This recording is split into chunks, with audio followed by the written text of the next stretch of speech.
7:30 de la tarde, las 6:30 en las Islas Canarias. Muy buenas tardes a todos. Sean bienvenidos a la redacción abierta en el Toro Televisión para analizar juntos lo que es noticia en España y fuera de España este lunes 26 de septiembre. Nos obliga pues la tragedia. Hay que empezar hablando hoy de las lluvias en el Levante, también en Canarias, pero sobre todo en el Levante. ¿Por qué?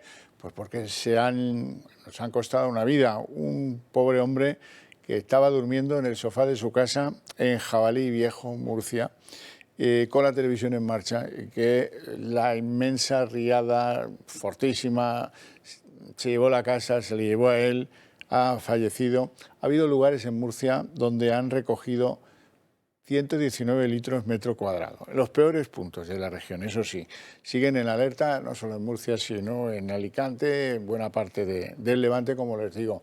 Vamos a ver un trabajo en el que les contamos esta vida que se ha perdido en las lluvias en Jabalí Viejo.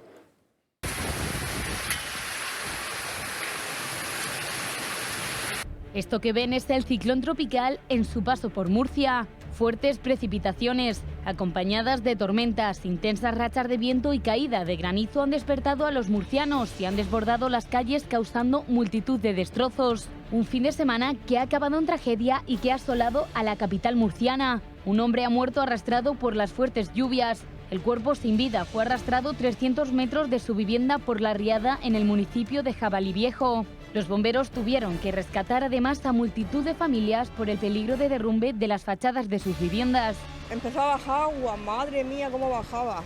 Una tronadera, mucho miedo. Yo voy a Dora sacando cubos de agua. Un ciclón tropical que ha arrasado también las Islas Canarias. Lluvia persistente y de 180 litros por metro cuadrado han dejado múltiples daños en las islas. Alcantarillas anegadas, desprendimientos en zonas de montaña, garajes inundados, cancelaciones de vuelos y desvíos han sorprendido a los canarios.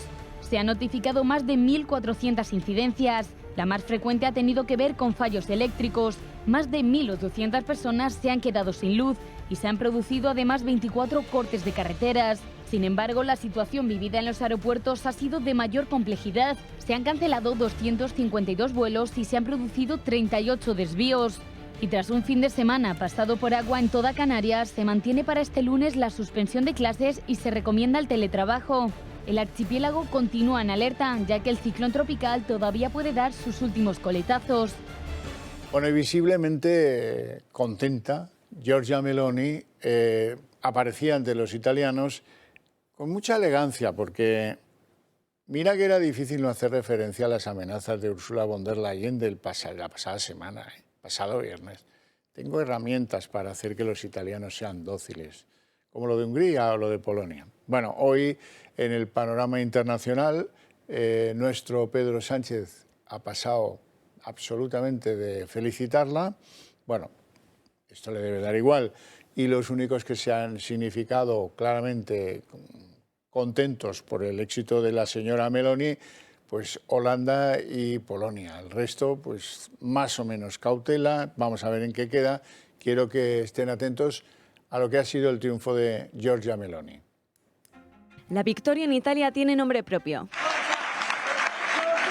La líder del partido Hermanos de Italia se ha convertido esta madrugada en la primera mujer que podría ponerse al frente del gobierno en Roma. Con el 26% de los apoyos, Meloni ha sido la líder más aclamada y su partido, la coalición de derechas en las que se encuentran las formaciones de Matteo Salvini y Silvio Berlusconi, ha acaparado el 44% de los apoyos. Las reacciones de Vox no se han hecho esperar, primero por parte de su líder, Santiago Abascal. Para su partido, Italia marca el camino de la nueva Europa. No se ha dejado amilanar ante las presiones de los burócratas de Bruselas. Ni el presidente Sánchez ni el líder de la oposición, Feijóo, han salido por el momento a manifestarse sobre la victoria de la nueva líder italiana. Podemos y Ciudadanos la califican de decepcionante, mientras la presidenta de la Comunidad de Madrid, Díaz Ayuso, critica duramente al ejecutivo de Sánchez. Que quedan todavía algunas semanas para tener un nuevo gobierno italiano. Tenemos unos resultados electorales totalmente legítimos de unas elecciones democráticas. Creo que estamos ante una noticia muy triste que nos tiene que hacer tomar nota también en nuestro país. Una mala noticia para Italia, pero sobre todo para Europa. Son el azuzar de nuevo ese concepto nacionalista. Solamente el electorado acierta cuando gobierna la izquierda la catarata de titulares en contra de la elección de los ciudadanos en las urnas me parece significativo. Tampoco la presidenta de la Comisión Europea, Ursula von der Leyen, se ha pronunciado. Es más, ha sido crítica con la coalición que lidera Meloni por compartir las políticas de Hungría, Polonia y la derechista Le Pen. Enrico Letta, del Partido Demócrata, ha anunciado su dimisión para abrir paso a una nueva etapa, una que marca historia por los peores datos de participación democrática y con una mujer por primera vez como presidente del gobierno de Italia. Aún a la espera de los resultados definitivos, Fratelli d'Italia tendrá que hacer frente a la mala situación económica mundial y europea derivada de la guerra de Ucrania. También la inflación, la crisis energética y su dependencia del gas ruso, la crisis migratoria y regenerar la sociedad italiana. Bueno, vamos a comentar todo esto con don Germán Tertsch, que ya me acompaña aquí, eurodiputado de Vox. Muy buenas tardes. Hola, ¿qué tal? Buenas tardes. Todo bien. Hoy es un día para usted y yo, cada vez que nos vemos hay una victoria. Estamos encantados, sí. Sí, realmente estamos muy contentos y disfrutamos muchísimo con las caras que vemos en los medios españoles en general. Bueno, en los medios europeos, sí. En la señora von der Leyen, que todavía no la hemos visto ahora. Ayer estaba regalando 7.000 millones para una serie de proyectos ecologistas, mientras en Europa está pasando lo que está pasando, ¿no? Bueno. Está pasando en gran parte por responsabilidad de esos gobiernos alemanes de los que formó parte ella, y que fueron los que han entregado prácticamente la soberanía de Europa a Rusia. Los culpables están en Berlín y en París de todo esto que está pasando con nuestra energía. Bueno, la señora Meloni, de la que no tengo ninguna duda, recibirá el encargo del presidente Mattarella para que sea ella la habitante natural del Palacio Chigi, con esos números de escándalo de su resultado. No puede ser. No le va a gustar nada, pero no va a tener más remedio. Aunque no le guste o aunque tarde más o menos, eso da igual. La cuestión es qué significa eso para los italianos. Algo muy importante, la confianza en ellos mismos. Dice, oye, nosotros somos un gran país, ¿eh? Ojo que a mí el eje franco-alemán me da igual.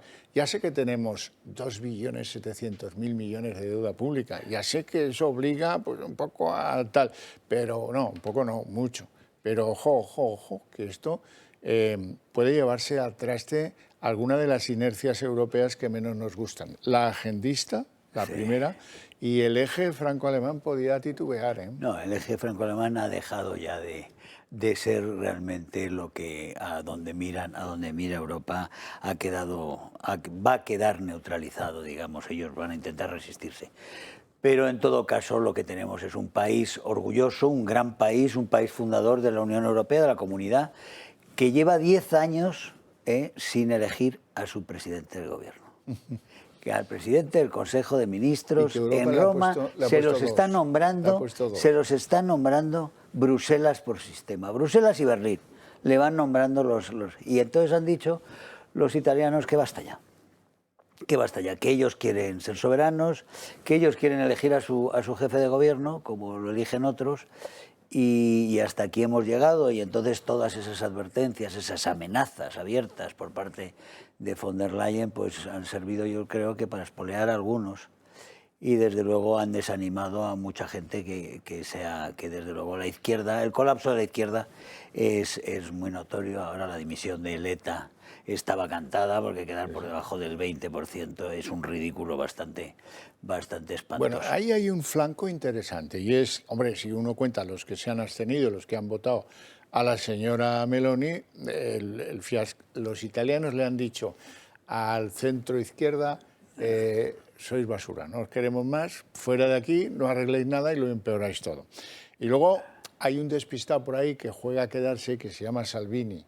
Sí, Salvini es un personaje muy peculiar y muchas veces problemático, pero que ha quedado a esa distancia de Meloni, con lo cual su papel dentro del gobierno será también un papel limitado. Si las cifras hubieran sido otras, quizá hubiera supuesto un problema, tal como han salido, y creo que va a haber una mayoría, y lo ha dicho el propio Salvini, hay una mayoría muy cómoda en ambas cámaras, pero muy cómoda, en la cual ni el presidente de la República, por mucha mala fe que quiera desplegar, ni nadie va a poder evitar que este gobierno sea un gobierno estable, que pueda tomar medidas, a pesar de que, por supuesto, va a contar con la hostilidad y la mala fe, por insistir en ello, y la mala fe de Bruselas, del Banco Central y de todas las fuerzas, digamos, de la Agenda Pedro 2030. Sánchez, las dos juntas, insolvencia y mala fe.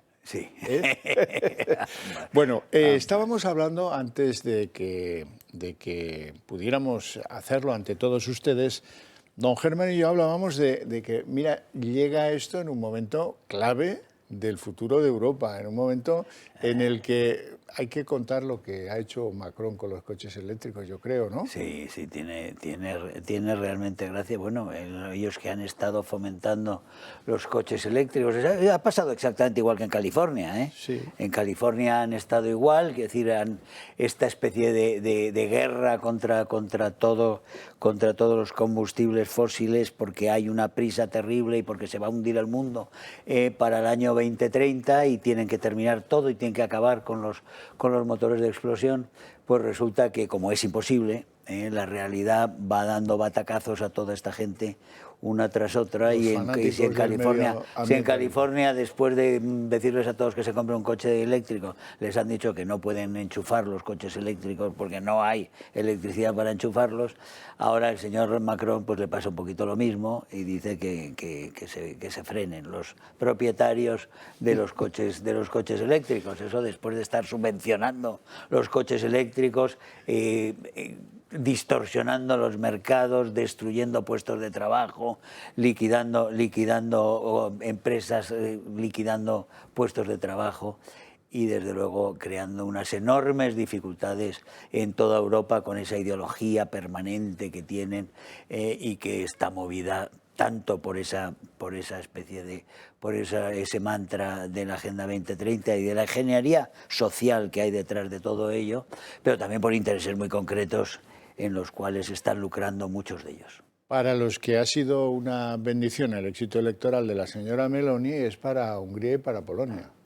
Bueno, es que dentro de poquito, porque ahí hay que recordar una cosa, que hace 2 semanas tuvimos otro gran bofetón a lo que es la Agenda 2030, a lo que es ese proyecto de megaestado centralizado socialista en la Unión Europea, de ese consenso socialdemócrata en el cual están metidos el Partido Socialista, los comunistas, los verdes, los macronistas y el Partido Popular Europeo. Todos ellos en un consenso, todos votan juntos, toda esta cuestión ideológica del desastre climático y de sus proyectos de ingeniería social, el Pacto Verde y la chapita.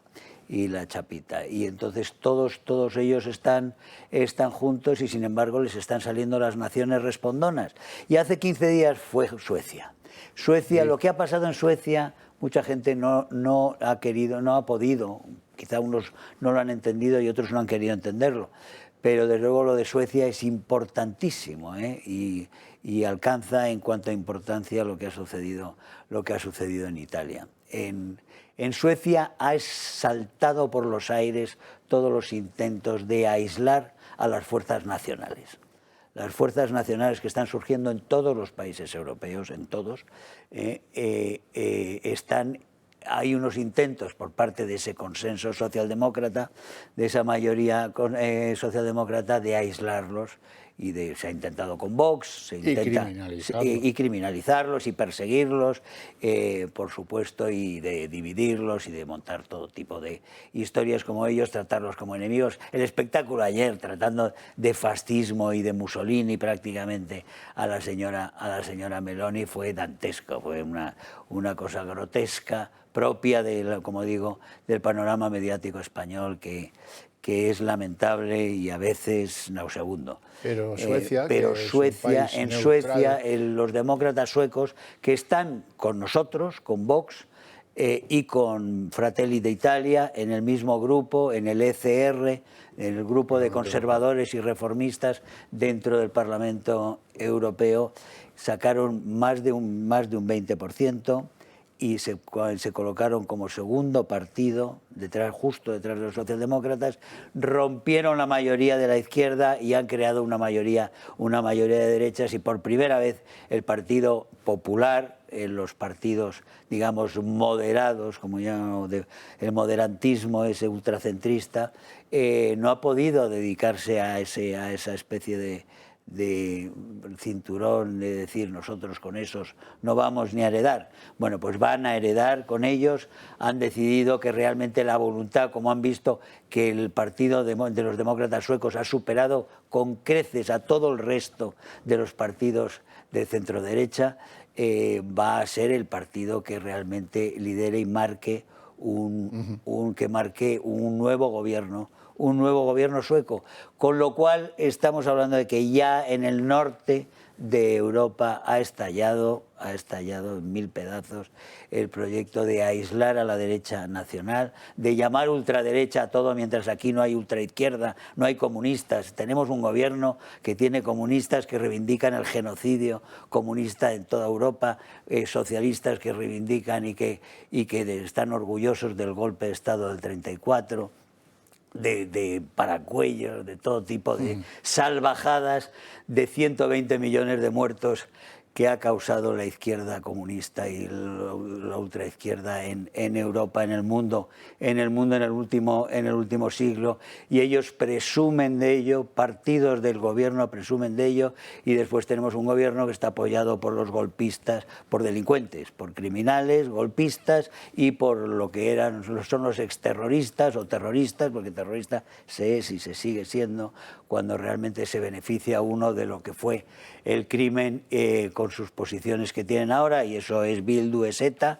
y ahí están en el gobierno con el señor Sánchez gobernando, y resulta que es que la ultraderecha asusta mucho en Europa, dicen, y no felicitan a nadie, pero aquí von der Leyen viene y felicita al gobierno que está apoyado por ETA, apoyado por los criminales golpistas del separatismo catalán, y la peor gentuza de España, toda ella reunida apoyando esa mayoría. La señora von der Leyen, con las barbaridades que se están haciendo aquí, con la persecución a los jueces, con las maniobras con el Consejo General, con el Constitucional, con las violaciones de la Constitución, con la anulación del Parlamento, con los estados de alarma ilegales. Con todo eso realmente ha habido poquito problema. Los problemas los tienen con Polonia y con Hungría, que en realidad los están castigando. ¿Por qué? Pues por no tener educación LGTB en las escuelas, en la escuela primaria, más o menos.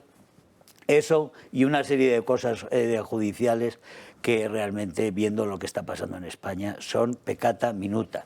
Germán. En ese sentido, creo que está cambiando todo muy rápidamente, y que toda esa soberbia que rezuma la señora von der Leyen, creo que muy pronto se va a ver superada por las realidades. ¿Es normal que un presidente del gobierno de España no felicite a una mujer que por primera vez llega al Palacio Chigi y que lo haga con Petrus, que es con Petro, que ha sido un terrorista, y que está llevando a todos los terroristas? Pero es que Petro forma parte de la misma red que toda la gente de Sánchez. Ahora estamos viendo lo de los iraníes. ¿Por qué este gobierno no se solidariza con las mujeres iraníes, que las están matando en la calle por defenderse con un coraje inmenso? Están todas las ciudades levantadas en Irán, y aquí no hay una palabra. El Ministerio de Igualdad no ha dicho nada sobre la víctima, que la mataron de una paliza por llevar mal puesto el velo. Y ahora ha habido un levantamiento en Irán por todas las ciudades, las mujeres con un coraje colosal saliendo a la calle con el pañuelo en la mano, quitándose el pañuelo. Son unas imágenes absolutamente conmovedoras, y aquí no dice nadie nada, ni una palabra. ¿Por qué? Porque Irán, y ahí está la embajada en la calle Jerez, ha jugado un papel enorme en lo que es ahora mismo Iberoamérica, con todo el foro de Sao Paulo. Allí está Hezbollah, ahí está Irán.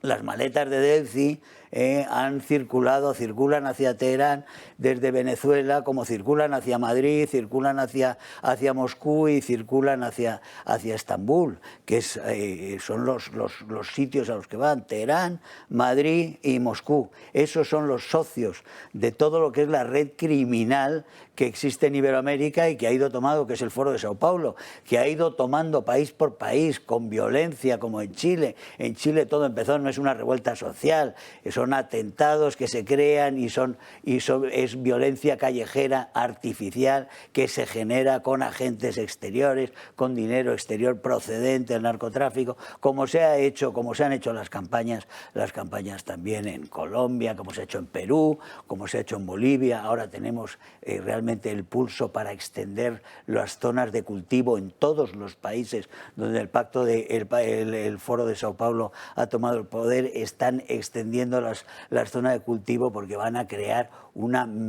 realmente una megaregión del planeta dedicada al cultivo y después al narcotráfico para financiación. Tienen ya los 2 océanos desde que han cogido Colombia, el señor Petro, que son los amigos de Sánchez, son los amigos de Pablo Iglesias, son los amigos de todos nuestros ministros.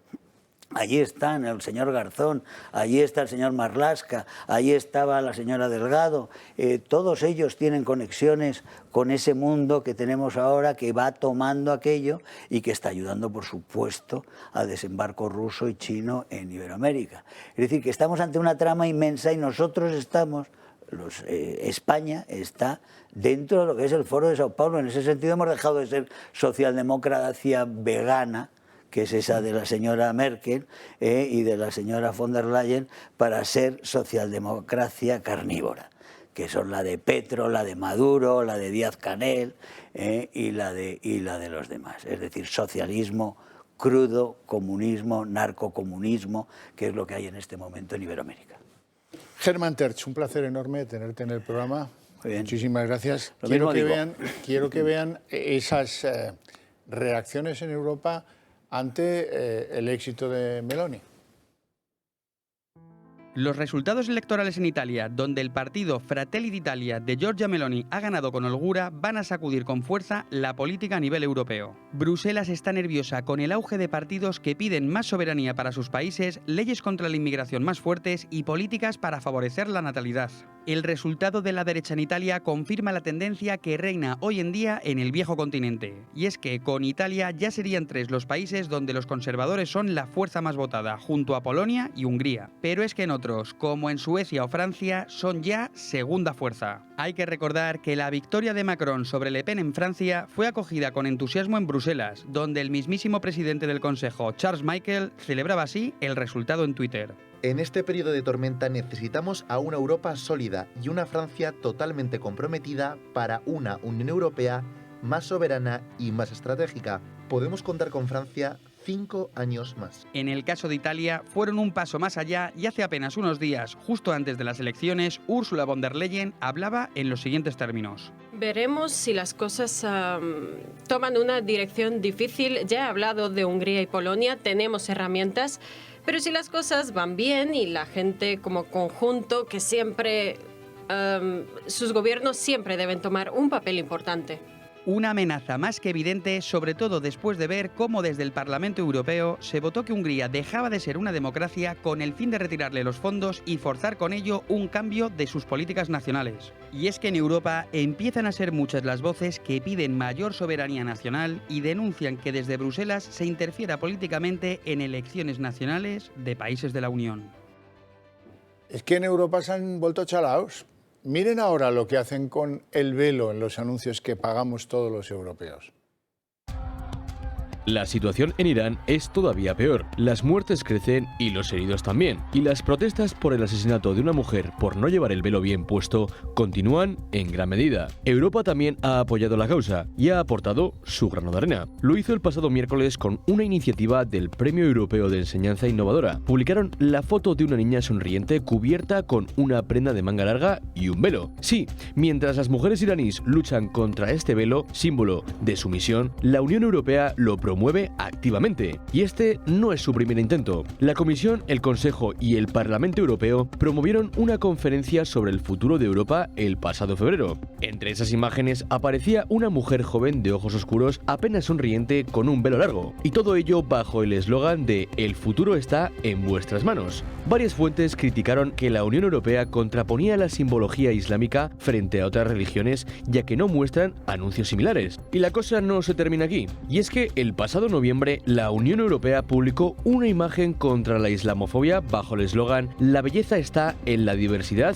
como la libertad está en el hijab". Una frase que alarmó a muchos colectivos acusando al Consejo Europeo de promover el uso del velo. Esto generó muchas reacciones negativas, entre ellas de algunos representantes del Parlamento Europeo de Vox. La Unión Europea proclama lo bonito que es el hijab y dice que lo disfruten ustedes, cuando el problema está en los barrios europeos, en que ya empiezan a ser casi tan obligatorio como en las sociedades fracasadas de donde procede. A su vez, la eurodiputada francesa de Agrupación Nacional acusó al Consejo de Europa de promover el hijab islámico. Esta es la campaña publicitaria del Consejo de Europa para promover el hijab islámico. La lucha por los derechos de las mujeres no consiste en someterse al islamismo. Parece ser que la Unión Europea no es la primera vez que retrata a los europeos como mujeres con velo, y todo ello en un momento en el que los países más afectados lo rehuyen.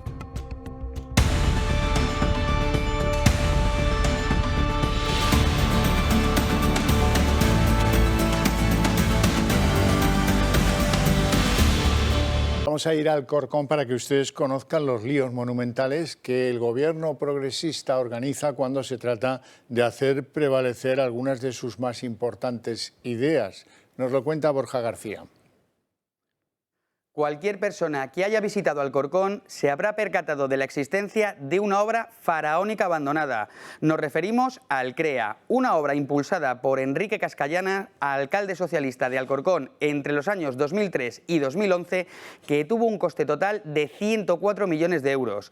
Tras más de 38 meses de construcción, las obras se abandonaron definitivamente sin que llegara a acabarse. Se calcula que el total habría ascendido a 180 millones de euros y tuvo un coste para los vecinos de Alcorcón de 600 euros por vecino. Pues bien, después de 15 años, la también alcaldesa socialista Natalia de Andrés, a la que todos recordarán por haber sido condenada a 5 años de inhabilitación para dirigir empresas, ha decidido que el mejor uso que se le puede dar al PUF urbanístico de su colega socialista es albergar el mayor centro de España contra la violencia de género. Este nuevo centro, bajo el paraguas del Ministerio de Igualdad, contará con una suculenta inversión de 32 millones de euros, procedentes de los fondos europeos Next Generation para los próximos 3 años. Llegados a este punto, es necesario recordar que la Universidad Católica San Antonio de Murcia propuso crear un campus universitario con un centro de alto rendimiento deportivo. Pues bien, a pesar de ser la única propuesta presentada, el proceso se acabó declarando desierto. Así que ahora los vecinos de Alcorcón, en vez de una universidad y un centro de alto rendimiento, tendrán el mayor centro contra la violencia de género de España. Bueno, yo quiero comentar esto con Pedro Moreno, que es concejal de Vox precisamente en el Ayuntamiento de Alcorcón. Muy buenas tardes y gracias, muy buenas tardes. Gracias por atendernos. Bueno, a la vista de lo que vemos relativo a Cascallana o a la alcaldesa actual del PSOE, en las elecciones de mayo los vecinos no van a querer alcaldías socialistas, me temo, ¿no? Bueno, pues mire, en eso estamos. Me gustaría recordar, ha estado muy bien el reportaje que nos ha presentado Borja, muy exhaustivo, pero está bien recordar también para que todos los que nos están viendo lo tengan en cuenta, que la alcaldesa de Alcorcón, una de las partes, está condenada por 3 partes a 5 años de inhabilitación. Una de las partes por las que está condenada era porque ella era la concejal de urbanismo y la presidenta de Engiasa, que era la promotora y la empresa municipal de gestión inmobiliaria del suelo de Alcorcón. Ella era la presidenta y llevó a la ruina a esta empresa. Dejó a la empresa Engiasa con 333 millones de deuda. Parte de esa deuda, como bien ha dicho Borja, son 108 millones que llevaban invertidos en el CREA, de los cuales todavía faltaban hasta los 180, pues imagínense. Bueno, para que nuestros televidentes no se pongan un poco en contexto, el Guggenheim costó 123 millones de euros y la ampliación del Museo del Prado costó 150 millones de euros. Quiero decir que, para que todo el mundo esté en contexto de lo que significa el CREA. El CREA es una mole que destruyó un parque emblemático de la ciudad de Alcorcón, un parque que ocupaba 70.000 metros cuadrados, se talaron más de 500 árboles. En ese parque había tres castillos de 1917 construidos por los marqueses de Valderas, que dan nombre al barrio San José de Valderas. Uno de esos castillos fue derruido, en él se ubicaba la biblioteca Joaquín Milumbrales y fue derruido para construir todo este mamotreto de cristal y acero que al final se ha quedado en la nada. Muchos nos tememos que esto va a seguir siendo igual, porque no es la primera vez que un ministerio intenta o dice que va a hacer algo en el CREA, pero cuando se encuentra con la realidad de cómo se encuentra actualmente el CREA, la degradación que ha supuesto todos estos años, porque lleva parado desde el año 2010 el CREA, pues muchos nos tememos que al final se echen atrás también. 12 años de absoluto silencio, que no se ha podido llevar a nadie allí o no se ha querido llevar a quien a lo mejor hubiera podido sacarle provecho, como decía anteriormente la Universidad Católica. Bueno, en cualquier caso, que no han sabido. Los motivos, algo pecuniario debe ser, ¿no? Alguien se debió llevar algo crudo de este mamotreto. Bueno, ahí está la condena. Quiero decir que la alcaldesa está condenada, pero está condenado también el que entonces era alcalde, Enrique Cascallana, y bueno, tenemos actualmente a dos cargos de confianza colocados a dedos, que entonces eran también concejales del Partido Socialista, que también están condenados, y hay una larga lista de condenados al respecto. Vamos a ver en qué termina todo esto, porque lo que han hecho ahora es recurrirlo. Yo siempre digo que con pólvora ajena es muy fácil disparar. Vaya. Yo ya le he pedido la dimisión 15.000 veces a la alcaldesa. La presidenta de Vox Madrid, Rocío Monasterio, estuvo en Alcorcón pidiendo también la dimisión de la alcaldesa al estar condenada. Ella se aferra a un clavo ardiendo diciendo que tiene derecho a recurso, y como yo le dije en un pleno, usted efectivamente tiene derecho a recurso, pero ese recurso hágalo desde su casa y con su dinero. No utilice un solo céntimo más de dinero público para su defensa. Ahí estamos peleando para que bueno, en mayo, si los vecinos nos dan su confianza, hagamos de Alcorcón una ciudad de primera, que es lo que se merecen, dados los impuestos que pagan en Alcorcón, que para adelantarle como un ejemplo, los empresarios y los hosteleros por una mesa y 4 sillas en una terraza pagan una tasa de terrazas y veladores superior incluso a los que pagan los hosteleros del Paseo de la Castellana de Madrid. Esto es el Alcorcón socialcomunista a lo que nos han sometido. Sí, ya veo. Pedro Moreno, concejal de Vox en el Ayuntamiento de Alcorcón. Suerte en esa pelea, en esa justa pelea, por cierto. Muchas gracias. Un placer y un honor. Gracias a usted. Bueno, yo hoy tengo una especial alegría. Tengo una especial alegría porque les vengo contando a ustedes que hay que hacer cambiar las cosas. Que la sociedad española tiene un grave problema con las drogas.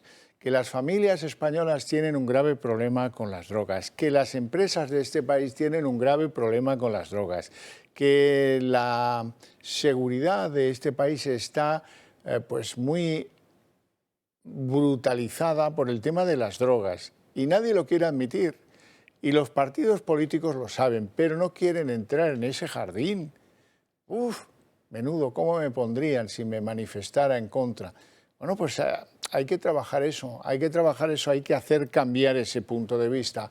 Hay que poner también sobre la mesa del debate político el asunto de las drogas, porque o lo endurecemos o algunos lugares en España van a aparecer Sinaloa en muy poquito tiempo. Bien, porque estoy muy contento. Hoy no les voy a exhibir imágenes de incautaciones o de detenciones, no. Hoy, mira tú por dónde, debe habernos escuchado alguna vez, la presidenta madrileña Isabel Díaz Ayuso hablaba en estos términos del problema que tenemos con la droga. No me cansaré de repetirlo cada día. Las adicciones destrozan la vida de las personas, destruyen familias y carcomen la sociedad. Vamos a reforzar la información a los alumnos para alertarles de los perjuicios que ocasionan adicciones como las drogas. Además, Contamos con un plan de salud mental y adicciones dotado con 45 millones de euros, que implica la contratación de 370 nuevos profesionales y la puesta en marcha de nuevos recursos asistenciales. Vamos a incorporar un médico psicólogo en cada centro de salud. También hemos puesto en marcha el Centro Integral de Prevención e Investigación en Adicciones dentro del Hospital Gregorio Marañón, que ayer mismo, hoy lo publican algunos medios, arrojaba datos preocupantes sobre el uso de las nuevas tecnologías, los videojuegos y cómo la pandemia ha agravado todo esto. Bueno, hay algunas cosas que también hay que puntualizar en referencia un poco a la guerra de Rusia en territorio ucraniano y a la situación interna de Rusia. Están muy entrelazadas, por lo menos algunas de estas noticias. En primer lugar, les tengo que contar lo sucedido en uno de los centros de reclutamiento, de esos 300.000 reservistas que llamó Putin a filas para ganar, supongo, la guerra de Ucrania. Ese es el propósito. Uno de esos jóvenes, 25 años tiene la criatura, se llama Ruslan Zinin. Bueno, pues no se le ocurrió otra que tirotear al comandante jefe de la Oficina de Registro y Alistamiento Militar, donde le habían llevado para después ir al frente. Así es que algunas fuentes, esto está por dilucidar, dicen que el oficial responsable del Centro de Alistamiento Militar ha muerto, y otros que está en estado crítico. Bueno, pues algo grave le está pasando al pobre oficial de la unidad de alistamiento militar. Y en segundo lugar les tengo que contar algo insólito, muy apropiado para algún estado de los Estados Unidos, pero desconocido en Rusia. Un tipo con algunas esvásticas pintadas a mano en su ropa, resulta que ha causado el estupor en una escuela bastante alejada, pues como a 1000 kilómetros de Moscú, algo parecido a esa distancia. Ha causado, con un tiroteo al puro estilo Mississippi, 15 muertos y 20 heridos en una escuela, la mayor parte de ellos, lógicamente, pues adolescentes que estudiaban en ese centro. Y el tercer asunto del que les tengo que hablar tiene mucho que ver con la guerra en Ucrania. ¿Por qué? Pues porque, según ha revelado el propio presidente ucraniano Volodymyr Zelensky, han vuelto a encontrar 2 fosas comunes con cientos de personas enterrados en ellas, en Izium. Izium es una de las últimas ciudades liberadas por las tropas ucranianas, que estuvo en manos rusas bastante tiempo. Como dice Zelensky, que las 2 fosas comunes tienen cientos de cadáveres en su interior, habrá que ser minucioso y paciente para dar conclusiones. Sí les quiero recordar que en esa misma pequeña ciudad de Izium se encontraron anteriormente 427 cuerpos en otras fosas comunes. De ellos, 202 eran mujeres, 189 hombres y 5 niños. Entre esos civiles se encontraron también cadáveres de 21 militares ucranianos. Bueno, pues como ven, la cosa está que trina en el frente ucraniano. Hay otro frente tremendo. Es el frente que tiene abierto en los juzgados Mónica Oltra, la que fuera vicepresidenta de la Generalitat Valenciana. Resulta que su señoría, que la interrogó la semana pasada, ha decidido llamar a 2 altos cargos del gobierno de Ximo Puig. Uno es el secretario general y el otro es el antiguo jefe de gabinete de Mónica Oltra. Tienen que ir a declarar por si hubo protección al tipo que dirigía el centro de menores, donde hay una menor que denuncia que cuando tenía 14 años fue objeto de abusos sexuales. Este fue condenado, el director del centro, se apellida Ramírez y era el exmarido de Mónica Oltra, aunque en el momento de producirse estos hechos que denuncia la menor, él todavía vivía con Mónica Oltra, así que no era el ex. El que sí es el ex de Mónica Oltra debe tener un éxito sensacional entre los caballeros, porque no solo tiene un ex, que es este tal Ramírez, condenado a 5 años por abusos sexuales a una menor, sino que el anterior marido es Miquel Real, y mira tú por dónde, era a la vez jefe de gabinete de Mónica Oltra, cuando era vicepresidenta de la Generalitat, y ahora se ha quedado siéndolo de la mujer que ha sustituido a Mónica Oltra. No sea que pierda, pues eso, el dinerito que cobra a final de mes. Así es que podemos afirmar, sin temor a equivocarnos, que dos exmaridos de Mónica Oltra ocupaban altos cargos de la Generalitat Valenciana y son de esos de confianza. De confianza, pónganlo entre comillas. De confianza quiere decir que no están ahí por haber superado oposiciones o porque eran funcionarios de antiguo y mira, ha coincidido que ahora la que manda es la política esta Mónica Oltra. No. Llegaron con ella y, bueno, el condenado está fuera ya de la función pública, y el que tiene que ir a declarar pronto, que se llama Miquel Real, ya veremos dónde queda. Bueno, pues vamos a verlo, todo esto de Mónica Oltra, contado con minucia. Nuevos imputados en el caso Oltra. Tras la declaración de la expresidenta valenciana del pasado lunes, el juez llama a declarar a dos nuevos imputados, Francesc Gamero, por aquel entonces subsecretario de Vicepresidencia, y Miquel Real, actual jefe de gabinete de Aitana Mas, sustituta de Oltra, y ex primer marido del antiguo vicepresidente, por encubrir al segundo en el caso de la menor.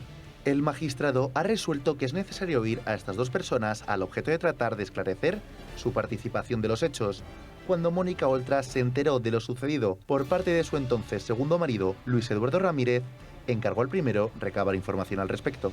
No hay día previsto para la declaración de Miquel Real. El juez ordena que se señale a la mayor brevedad. Sin embargo, la resolución no es firme y cabe contra ella un recurso de reforma que se tendrá que interponer en el plazo de 3 días o uno de apelación en un máximo de 5, es decir, antes de que acabe la semana. En total, sumados estos dos, son ya 16 los imputados en el caso, de los cuales hay 2 exmaridos de Oltra, uno acusado, el otro imputado, y todos ellos altos cargos de la Generalidad Valenciana. Claro, hay que ver cómo destaca. En fin, bueno, Carmen Calvo, ¿se acuerdan de ella? Fue vicepresidenta del Gobierno de España, la gran feminista del PSOE, que mantiene un pique con las feministas de Podemos, como ya saben todos. Bueno, una entrevista suya este fin de semana ha permitido conocer qué opina sobre la ley trans. La ley trans está a punto, es un anteproyecto que impuso Unidas Podemos, que al final a regañadientes acabó aceptando el PSOE y que empezará un debate parlamentario dentro de muy poco para ver si se aprueba como ley el anteproyecto. Bien, ella le llama la ley trans y dice que puede destrozar toda la legislación de igualdad. Bueno, mira qué prudente. Ya han salido los de Podemos a ponerla a escurrir. Isa Serra, que es la coportavoz de Podemos, ha recriminado a la Calvo que pretenda ahora torpedear la ley trans. Y alardea Isa Serra de que esta batalla ya la ganó en el Consejo de Ministros Unidas Podemos cuando trató de impedir que la norma fuera aprobada. Así es que este es un bonito trance que no nos vamos a perder. Por cierto, ni las feministas del PSOE ni las de Podemos van a felicitar a Giorgia Meloni, eso ya lo saben ustedes, ¿verdad? Bien, quiero recordarles, antes de irnos a publicidad, que este es un buen momento para que ustedes piensen que hay que ser fuertes si uno quiere impulsar los cambios. Los que necesita nuestro país, en primer lugar, y los que necesita Europa también son muy importantes para nosotros. Si ustedes participan de ese criterio, pues seguramente necesiten un medio de comunicación que lo tenga claro, que sea valiente, decidido, riguroso, eso sí, y sobre todo que no entre en apaños con el gobierno de Pedro Sánchez, apaños publicitarios, ya me entienden, ¿no? Oye, las 6 cadenas, como dice José Luis Balbás, las 6 cadenas que todas tocan el tambor según le conviene a Pedro Sánchez, ¿sí?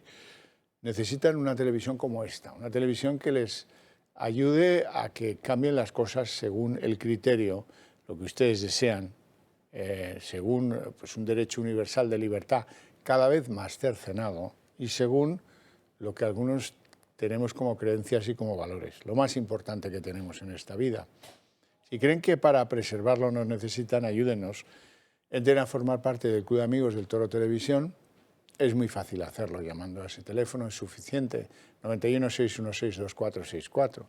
Y a partir de ahí entiendan que lo que les pedimos es una pequeña aportación. Si acaso entiendan que es esa suscripción que pagábamos por recibir un medio de comunicación, aunque pagamos, muchos todavía lo hacen. Y algunos lo hacíamos antes de la crisis, hasta que la crisis impidió que pudiéramos seguir hacerlo. En fin, yo ya entiendo que es difícil, que son momentos difíciles para todos, pero precisamente por eso aquí tienen que estar, en el Club de Amigos del Toro Televisión.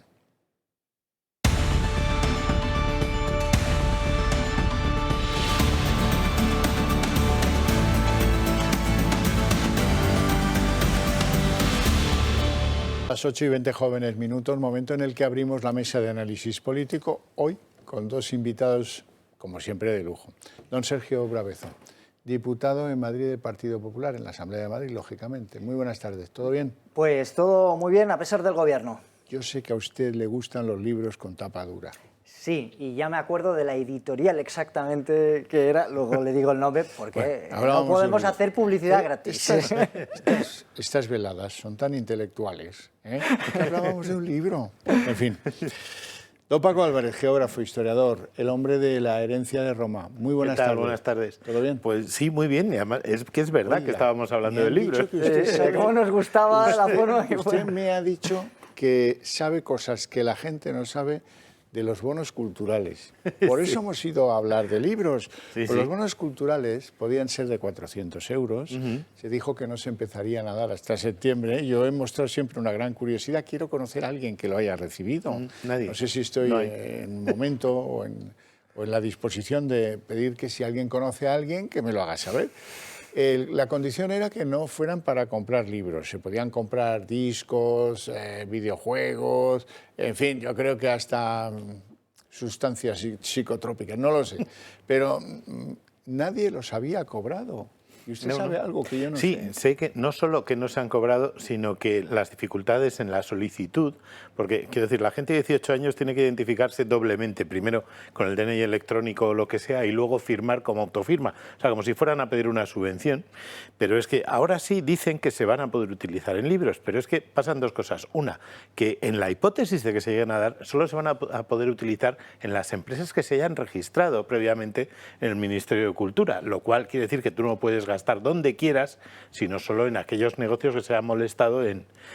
lo cual es absurdo de todas formas. Segundo lugar, que los no españoles también pueden pedirlo, cosa que es muy chocante, pero se puede ver en el propio formato de la web de bonocultural.gov.es. O sea, quiero decir, que es que vamos a regalar 400 euros en cultura a gente que no sea española, porque como vamos de sobraos, ¿no?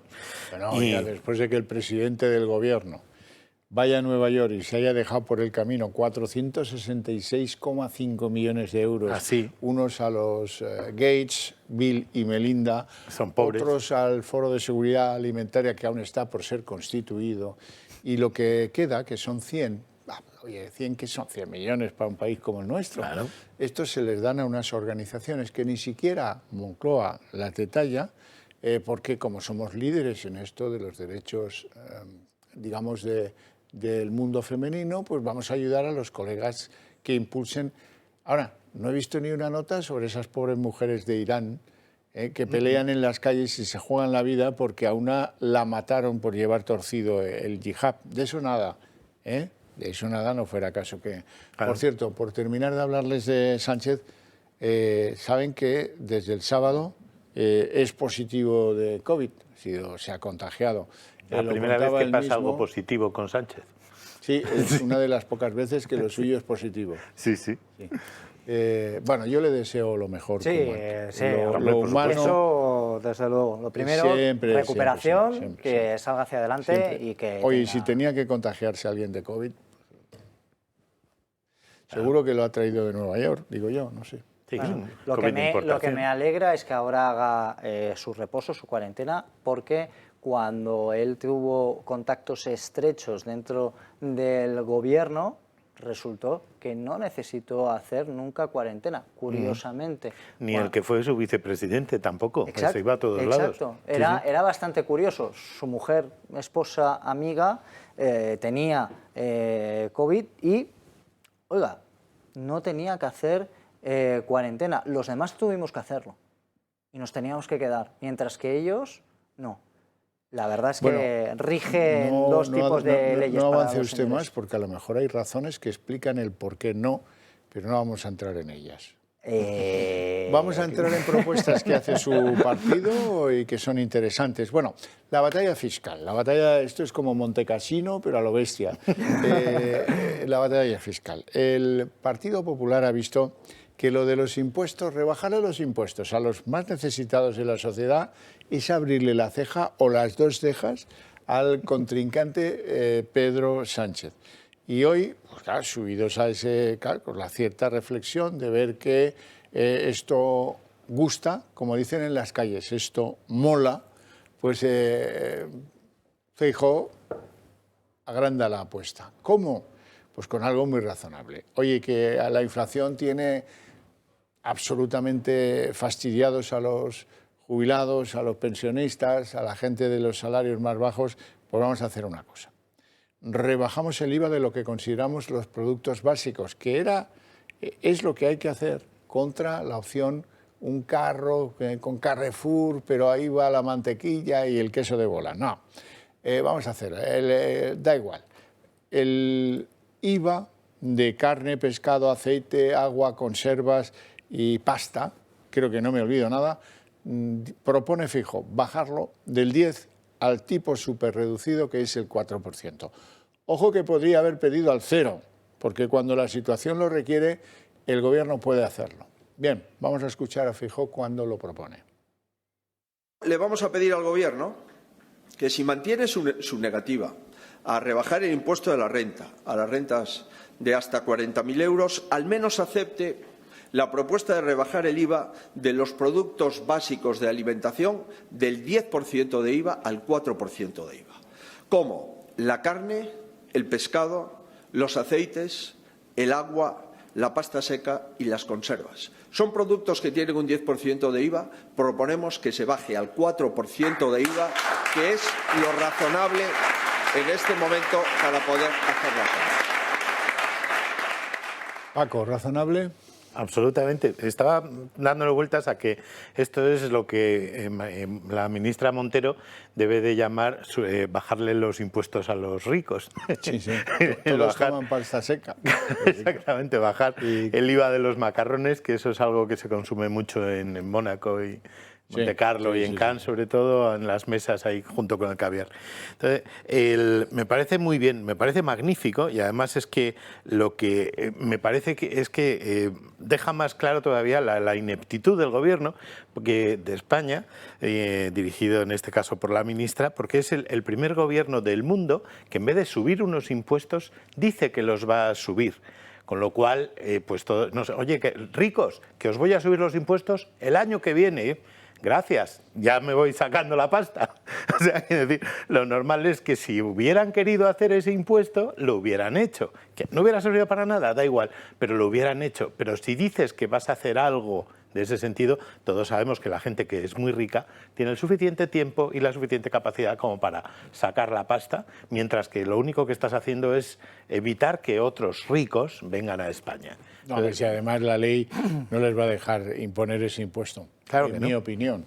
Sí, hay una de las cosas que tenemos que ser muy conscientes. Cuando un producto aumenta de precio, también aumenta el impuesto que lleva. Eso es lo que tenemos que tener siempre en mente. Por lo tanto, lo que está pidiendo el presidente Feijóo es claro que será un beneficio para todos los españoles. Es decir, que de acuerdo que exista un aumento de precios del cual tenemos hasta un cierto gestión y competencia para poder hacer que se queden rebajados, pero sí que hay una parte que podemos tocar, que es la de los impuestos. Y aquí vengo con una de las cosas que me parece esencial durante todo este tiempo. Qué buena es la competencia fiscal, competir fiscalmente. Es decir, cuando las comunidades autónomas, lo cual soy bastante defensor, y ahora se está viendo los resultados, comienzan a competir fiscalmente entre ellas, ¿qué van a hacer? Intentar ser mejores que la que tenemos al lado. ¿Y eso quién se beneficia? El ciudadano, que va a tener unos servicios los mismos, obligatoriamente, más unos impuestos bajos, buscando siempre la eficiencia. En contraposición, que hemos visto Yolanda Díaz, que pedía el 30 por 30, una cesta de la compra que me encantó. Una cesta de la compra que tenía... Chocolate, sí, pero azúcar por un tubo. Sí, lo del azúcar era increíble. Hay uno de los puntos que a mí me encantaba más, que era pan de hamburguesa sin hamburguesa. Eso es una cosa muy típico de este Partido Socialista, Partido Comunista y es lo otros. que en la alta cocina se llama el mollete vacío. Exacto. El mollete vacío, hombre. El mollete vacío. Es que vamos a ver, estamos viendo que afortunadamente en Madrid, por ejemplo, se ha demostrado claramente dos cosas. Una, que bajar impuestos no quiere decir recaudar menos. Quiero decir, están ahí las cuentas, son públicas. Y estos señores siguen obcecados en que bajar los impuestos es que no vamos a tener dinero para pagar los servicios públicos. No, mire usted, si usted baja los impuestos, genera más actividad económica y recauda más. O sea, pero es que viene en la página 1, o sea, lo sé yo, que no soy economista. Acaba usted de explicar al mundo con una sencillez proverbial lo que se llama la curva de Laffer. Arthur Laffer es un señor, un economista, que convenció a la parte de la administración Reagan que se dedicaba a la economía, de que debían aplicar esto. Y del éxito de ese señor en un país tan grande, pues deriva el que no se discuta la curva de Laffer. Algunos, como yo, que sí soy economista, decimos que hoy en día al político hay que mirar no lo que dice que es, no, si está a favor o en contra de la curva de Laffer. Si está en contra de la curva de Laffer, debe ser socialista o parecido, quiere subirnos los impuestos. Si no la discute y si puede, la curva de Laffer, lo que decía, hay que matizar algunos elementos. Decía que llegados a un punto de una recaudación insufrible, si no, no. Exacto. Llegados a un punto de una recaudación insufrible, todo lo que se haga en subir impuestos redunda en menos recaudación final. Eso es. Y si uno libera parte de lo que ya está recaudando, obtiene lo que usted decía, un gran alivio, porque pues la actividad económica te lleva a recaudar más con un tipo nominal inferior. Claro. Ahí está. Por cierto, que déjenme decir que esto que usted plantea de la competencia fiscal es el mundo en el que viven los estadounidenses desde tiempos de Roosevelt. En cada estado, ya todo el mundo ha viajado a Estados Unidos y habrá visto que el ticket de pago de cualquier chorrada que compran, cualquier souvenir, un Mac o una taza, una de cosas estas, en un sitio cotiza un IVA equivalente al IVA de un valor, en Nueva York, pero en Iowa es diferente. Claro que es diferente. Y en Nueva Jersey también es diferente. En todos los estados tienen cierta libertad.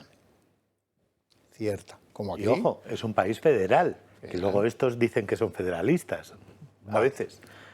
Bueno, es que ese tema ha sido, el que acabas de tocar, Paco, es absolutamente lamentable. Una persona, un partido, un representante que quiere recentralizar impuestos, como es el caso de patrimonio, sucesiones, etcétera, lo que está diciendo es que a las comunidades autónomas, uno, le quita la competencia fiscal, dos, le quita también obligatoriamente la competencia de los servicios que vaya a dar, claro, porque las comunidades autónomas tienen competencia fiscal para financiar los servicios que están ofertados en esa comunidad autónoma. Por lo tanto, sería quitarles todos. Si me así quitas el impuesto, que tanto criticar, o sea, por lo que criticaban tanto a Vox de recentralizar y quitar autonomía a las comunidades, resulta que es lo que quiere hacer el propio gobierno. Es absolutamente increíble. Además, en paralelo te dicen eso, que no, que es que, claro, si bajas los impuestos no vas a poder tener servicios de calidad públicos. El estado del bienestar. El estado del bienestar, exacto. Pues hoy precisamente creo que se ha hecho público en Newsweek, ¿no?, en la revista Newsweek, que los hospitales de la Comunidad de Madrid Madrid están, no sé si 10 de ellos están entre los 100 mejores del mundo o algo así. O sea, una maravilla.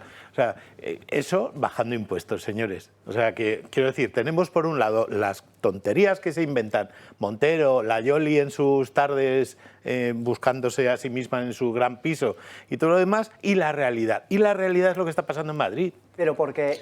Tiene aquí don Paco una relación con Yolanda Díaz extraordinaria. La Yoli, como si fuera su novia o algo parecido. Pero, la señora vicepresidenta Yoli. Porque es muy curioso lo que acabas de decir, pero es chulísimo, lo que ha dicho es chulísimo. Pero tiene todo el sentido del mundo. ¿Qué está haciendo la Comunidad de Madrid? Y creo que tenemos que hacer actualmente en toda España, es priorizar el gasto. ¿Qué es lo importante? Y eso vengo saco a colación otro tema que me ha parecido muy doloroso este fin de semana. La prioridad, en este caso, en un Estado mínimo, seguridad y justicia, y por el otro, si añadimos servicios, servicio de educación y de sanidad, serían 2 más, el tercero transportes. En este caso, la prioridad en la Comunidad de Madrid es muy clara. Cuando lo comparamos, por ejemplo, con lo que ha pasado en Barcelona este fin de semana con la festividad de la Mercè, que hoy todavía es festivo en Barcelona, hemos tenido noches donde la seguridad, que es lo inicial, el principio del Estado como forma de entender un concepto institucional que es abstracto al fin y al cabo, pasa por una cosa que es seguridad y justicia. Sin una cosa no hay la otra, es recíproco. Y además lo que hemos visto es que no hay seguridad y uno está pagando... Sí, y tampoco justicia, que no se cumple la sentencia. Pero dolorosísimo. Entonces, uno no puede estar pagando impuestos, como uno de los vídeos que subí de un señor que le robaron la venta de jamón que tenía ahí en su tienda. Cruz cubierta. Ostras, una persona está pagando impuestos para unos servicios mínimos. Y si no los está cubriendo la administración, hace una dejación de funciones. Y eso es gravísimo.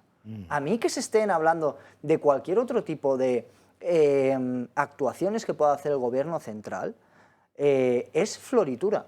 Oiga, si los españoles votan floritura y votan tal, pues bueno, será un gasto añadido, pero lo principal no lo puedes dejar al lado, porque estás rompiendo los principios básicos del Estado. Sí. Bueno, espero que mucha gente en esa ciudad que nos vio nacer a usted y a mí reflexione a propósito si es normal que unos tíos, porque se aburren, te quemen la moto. O te destruyan el comercio o la bicicleta, si es que les da igual. Lo que pasa es que, claro, esto tiene una relación directa con que quienes les gobiernan hacían eso también. Claro. La alcaldesa era Ocupa, el de Aragonés, pues cuando le conviene, por el Prusés, por el no sé qué, también prende la mecha. Y claro, la gente se aburre mucho, muchos están sin trabajo, lo que sea, se van de marcha, beben, no sé qué, y dicen, oye, ¿qué quemamos hoy? Vamos a quemar algo, ¿no? Y le pegan fuego. Todo esto, lo que digo, puede parecer una tontería, pero es que pasó al lado de donde estaba el concierto. O sea que el orden lógico, aunque les parezca asombroso, es este. Y cuando la policía está acostumbrada, primero no tienen la suerte de tener al Cuerpo Nacional de Policía, porque no lo han querido. Tienen a los Mossos, pero es que a los Mossos los tienen absolutamente acobardados. No podéis usar pelotas de goma, no podéis no sé qué. Y a los que detienen salen luego por la puerta B del juzgado, pues claro, la gente se desincentiva y dice, mira, estos son los de siempre, que vienen aquí a quemar cosas. Bueno, pues quítate de en medio, súbete a la furgona y mira para otro lado.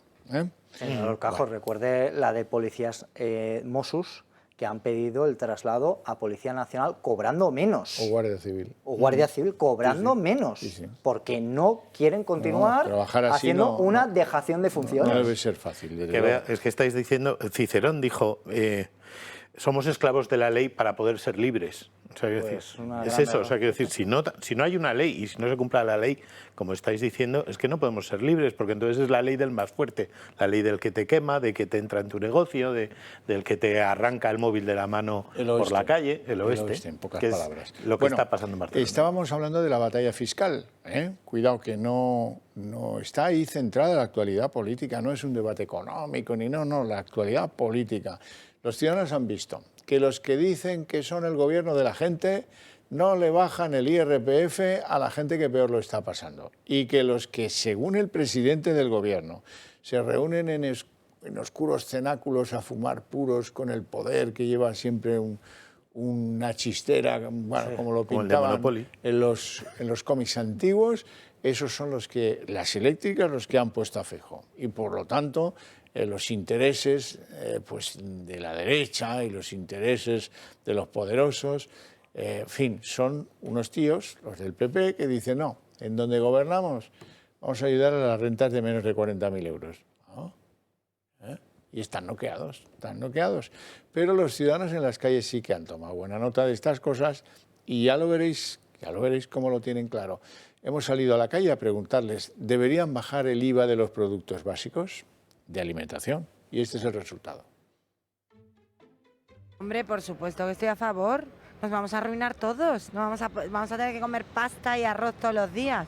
Está todo a unos precios desproporcionados, los salarios siguen sin subir, se han estancado y creo que llega un momento en el que la gente necesita por lo menos poder alimentarse, entonces creo que sí que deberíamos poder acceder a alimentos básicos un poco más baratos. Sí, desde luego se deberían bajar, pues para garantizar el acceso básico a esos productos en la medida en que sea posible hacerlo para el gobierno. Sí, por supuesto, sobre todo de los alimentos básicos, pero si no de todo. El IVA de todo, de los albañiles, de los alimentos básicos, de todo. Ahora voy a hacer yo una obra y me cargan un 21% de IVA y me estoy pensando si quiero o no quiero recibo. Eso es lo que promueve. Y nos estamos empobreciendo cada día más. Estoy de acuerdo con que estén como están. No se deben de bajar porque necesitamos impuestos. Necesitamos los impuestos para pagar los servicios públicos. Necesitamos servicios públicos. Los servicios públicos son fundamentales para la clase trabajadora. Supongo que sí, porque creo que ahora mismo es necesario y en fin, tenerlos a un 10% no me parece lógico, ¿no? Totalmente a favor. Es que me parece que ha subido todo una burrada. Ahora mismo el gobierno está teniendo unas entradas de dinero increíbles y sin embargo con el IVA seguimos lo mismo y los alimentos siguen subiendo. Hoy un melón 8 euros, así que con eso te digo suficiente. Sí, yo creo que sí, hay margen para eso. Porque, porque hay otros tipos de gravamen que podrían ajustarse. Desde luego, este es uno de ellos. Desde luego, este es uno de ellos, sí señor, sí, el caballero tiene razón. Bueno, frente a eso, frente a esa dura realidad que les abre la ceja electoralmente, porque la gente está al loro y sabe de qué van las cosas, y sabe cómo están los precios, y sabe lo justo de esta medida, ¿no? Si queremos, además es una medida estupenda para contener la inflación. Y de eso no se habla, que es un propósito secundario. Sí, pero importante, ¿eh? Redunda en el bienestar de todos. En lugar de conseguir pues, cierta armonía, ya no digo que se lleven bien, además si el presidente tiene COVID, pues es normal que no se quiera acercar Feijóo, normal. Pero hombre, un poco de sintonía en lo fundamental, los españoles lo echaríamos de menos, casi ni nos acordamos. Pues ha producido el efecto contrario. Dan volantazo y se hacen super colegas de las causas de Unidas Podemos. El impuesto de los ricos, las eléctricas, los bancos... Y por supuesto esto es lo que hace el PP, eso según Chusi Montero, María Jesús Montero, es populismo fiscal. Populismo fiscal. Y además, quedáis advertidos. En los próximos días voy a presentar toda una panoplia de medidas fiscales dirigidas a proteger a los más débiles y garantizar pues el pleno funcionamiento del estado del bienestar. Así lo llevan, pero de cine. Vamos con María Jesús Montero.